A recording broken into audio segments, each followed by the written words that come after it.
Em nome do Pai, do Filho e do Espírito Santo. Amém. Nos preparemos para ouvir a palavra de Deus, o Evangelho do dia, Evangelho de Marcos, capítulo 12, do 1 ao 12. Evangelho Marcos, 12, do 1 ao 12. Vamos deixar com que o Espírito Santo fale o nosso coração, que esta palavra seja uma palavra que vai transformar a nossa vida, vai transformar o nosso interior, para sempre estarmos abertos à experiência com o Deus Palavra. Estamos iniciando um novo mês, o mês de junho, mês dedicado a São Pedro e São Paulo, mês de junho ao Sagrado Coração de Jesus, mês de junho também é o meu aniversário, dia 18 de junho. Guarde essa data para rezar por mim. Que possamos neste mês mergulhar no coração amoroso de Jesus. Coração sagrado de Jesus que se abre por amor a cada um de nós. Que Deus abençoe a todos nós, que possamos viver bem este mês de junho. Vamos então meditar a palavra do Senhor. Naquele tempo, Jesus começou a falar aos sumos sacerdotes, mestres da lei e anciãos, usando parábolas. Um homem plantou uma vinha, cercou-a, fez um lagar e construiu uma torre de guarda. Depois arrendou a vinha a alguns agricultores e viajou para longe. Na época da colheita, ele mandou um empregado aos agricultores para receber a sua parte dos frutos da vinha. Mas os agricultores pegaram no empregado, bateram nele e o mandaram de volta sem nada. Então o dono da vinha mandou de novo mais um empregado. Os agricultores bateram na cabeça dele e o insultaram. Então o dono mandou ainda mais outro, e eles o mataram. Trataram da mesma maneira muitos outros, batendo em um e matando outros. Restava-lhe ainda alguém, seu filho querido. Por último, ele mandou o filho até aos agricultores, pensando, eles respeitarão meu filho. Mas aqueles agricultores disseram uns aos outros, esse é o herdeiro, vamos matá-lo e a herança será nossa. Então agarraram o filho, e o mataram e o jogaram fora da vinha. Que fará o dono da vinha?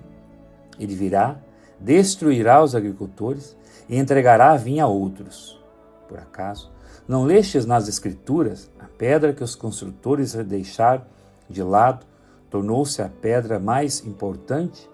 Isso foi feito pelo Senhor e é admirável aos nossos olhos?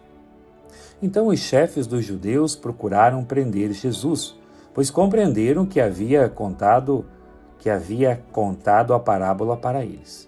Porém, ficaram com medo da multidão e por isso deixaram Jesus e foram-se embora. Palavra da salvação, glória a vós, Senhor. Que as palavras do Santo Evangelho perdoe os nossos pecados e nos conduza à vida eterna. Amém. Agarraram o filho querido e o mataram e o jogaram fora da vinha. Jesus conta a parábola da vinha para mostrar o amor de Deus e também a dureza do coração humano.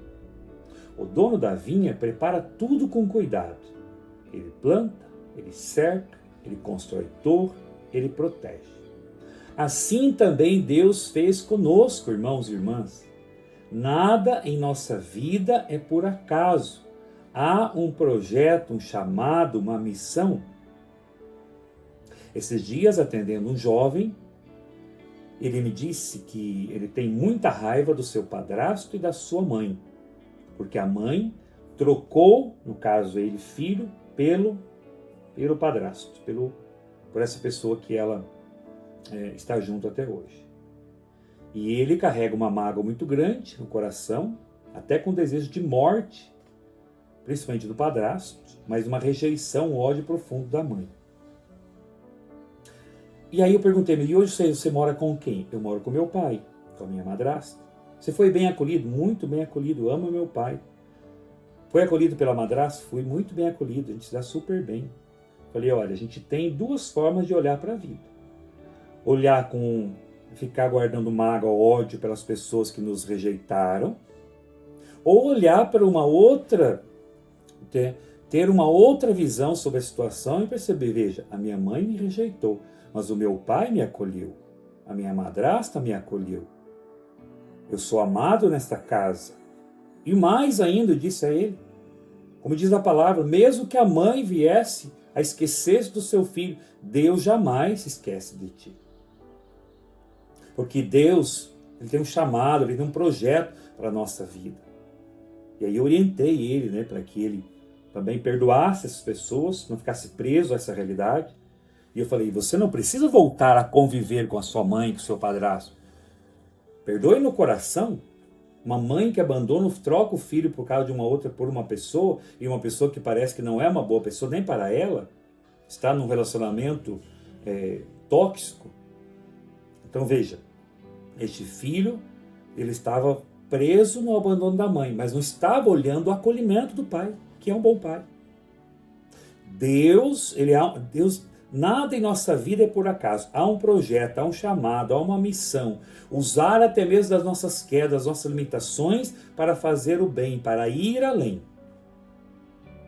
Os agricultores da parábola começaram a agir como donos daquilo que nunca lhes pertenceu. E aqui está o grande perigo espiritual: esquecer que a vida é dom de Deus. Ninguém tem direito de tirar a vida. Ninguém tem direito de aprovar projetos contra a vida. A vida é dom de Deus, por isso que a Igreja Católica, e um católico que se preze, um católico que viva mesmo os princípios do catolicismo, e não venha me dizer, mas não é bem assim. Porque existem católicos defensores do aborto, isso é um absurdo. Existem católicos que eles usam, mas assim como se aborta tantas crianças, quantas crianças que nascem e depois morrem de desnutrição, morrem de fome e falta de recursos. Uma coisa não tem nada a ver com a outra. Se tem falta de recursos, a culpa também está nos políticos, nos governos que cobram altas taxas de impostos da população, e o Brasil é um dos países que mais se cobra impostos. E esses impostos deveriam ser investidos em educação, em saúde de qualidade, em saneamento básico, e todas essas realidades para tornar a vida do cidadão melhor. Só que o que acontece? Eles desviam, eles roubam mais ainda, e eles roubam, e eles roubam, e eles roubam, e eles roubam, e cada vez a população mais carente de educação, e cada vez mais nós vemos jovens com dificuldade de formular uma frase. Nós vemos uma juventude, nós vemos um povo cada vez mais ignorante por falta também de educação de qualidade. Então, nós precisamos também refletir sobre isso. Imagine uma pessoa que é a favor, que é católica, que é cristã, e diz, não, eu sou a favor que... Mas aí vem o fruto do estupro, mas que culpa tem essa criança? Se você não quer ficar com o filho, doe então para uma... tem várias hoje aqui, como aqui, a Casa Provida aqui em Curitiba, que cuida de crianças abandonadas, ou mulheres que queriam abortar e depois essa casa acolheu. Nós não podemos camuflar a verdade. Conhecereis a verdade vos libertará. Santo Agostinho dizia, não afastamos de Deus quando queremos possuir sem obedecer. Quantas vezes queremos a bênção, mas não queremos o Senhor da bênção. Queremos os frutos, mas rejeitamos o dono da vinha. O momento mais forte da parábola é quando o pai envia o próprio filho. Jesus está falando dele mesmo. O filho amado seria rejeitado, morto, lançado para fora da vinha. Aqui aparece o mistério da cruz. Deus continua amando mesmo sendo rejeitado. Deus continua enviando mesmo sendo ignorado. Deus continua oferecendo recomeço mesmo após nossas quedas. O Papa Bento XVI ensinava, a cruz não é o fim da esperança, mas o lugar onde nasce a vida nova. O mundo dizia fim, Deus dizia recomeço. A pedra rejeitada, Jesus cita o Salmo. A pedra que os construtores rejeitaram tornou-se a pedra angular. Aquilo que foi descartado tornou-se fundamento. Isso fala diretamente ao coração de quem caiu, desanimou, foi ferido, fracassou, se sente abandonado, se sente traído, perdeu a esperança. Deus tem o poder de transformar rejeição em missão. Aquilo que parecia derrota pode tornar-se ponto de retomada. Como diz a música, aquilo que parecia impossível. A parábola não é apenas denúncia, ela é convite à conversão. Deus sempre volta à vinha. Ele nunca desiste da nossa história.